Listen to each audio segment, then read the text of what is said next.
There is a viable opposition to the rule of the Ayatollahs, and that opposition is centered in this room today. That's John Bolton. He's speaking at the annual gathering of an Iranian dissident group known as the Mujahideen-e-Khalq, or the MEK.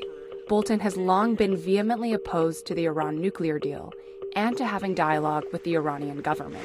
The behavior and the objectives of the regime are not going to change, and therefore the only solution is to change the regime itself. And that's why before 2019, we here will celebrate in Tehran. Thank you very much. Bolton believes the MEK is a viable alternative to Iran's government. So what is the MEK? It's a dissident group, and its primary mission is to overthrow the regime in Iran. A 2011 State Department estimate said the group had between 5,000 to 13,000 members. Nous sommes contre fondamentalisme et intégrisme qui sont au pouvoir en Iran. Nous sommes contre terrorisme, que le régime des Mollahs est le centre d'exportation de terrorisme et fondamentalisme au Moyen-Orient. Most MEK members are Iranian exiles living in Europe and the US. Many experts believe it has little support inside Iran itself. They often stage demonstrations against Iran's human rights record and its cleric-run state. It's often described as a cult. The US State Department says it calls for forcing spouses to divorce and weekly ideological cleansing sessions. It was led by Masoud Rajavi, but he's been missing since 2003. And so, his wife Maryam Rajavi has become the de facto leader. Until 2012, the United States considered it a terrorist organization. MEK's tactics have shifted over the years, but it has been known to use violence to achieve its goals. MEK started in Iran in the 1960s.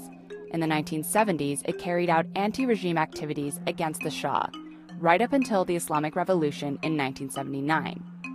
And then it targeted Ayatollah Khomeini's government too. But it didn't stop there. During this time, it was also suspected to be behind the assassination of 6 Americans and the bombings of American companies in Iran. The group eventually moved to Iraq and tried to destabilize the Iranian regime from there.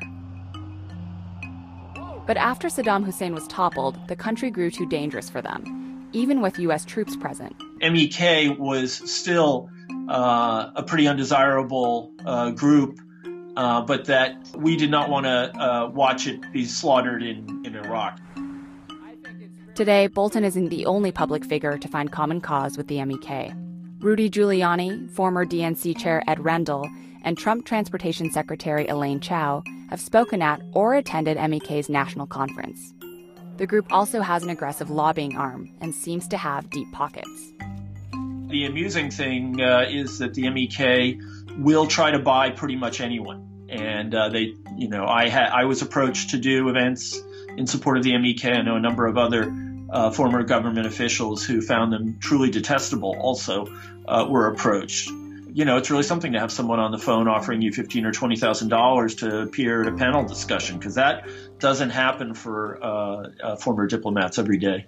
Since he became National Security Advisor, Bolton hasn't said who he'd like to see take over in Iran. But if past statements are any guide, MEK's most powerful advocate is now within earshot of the president. I have said for over 10 years since coming to these events that the declared policy of the United States of America should be the overthrow of the mullah's regime in Tehran.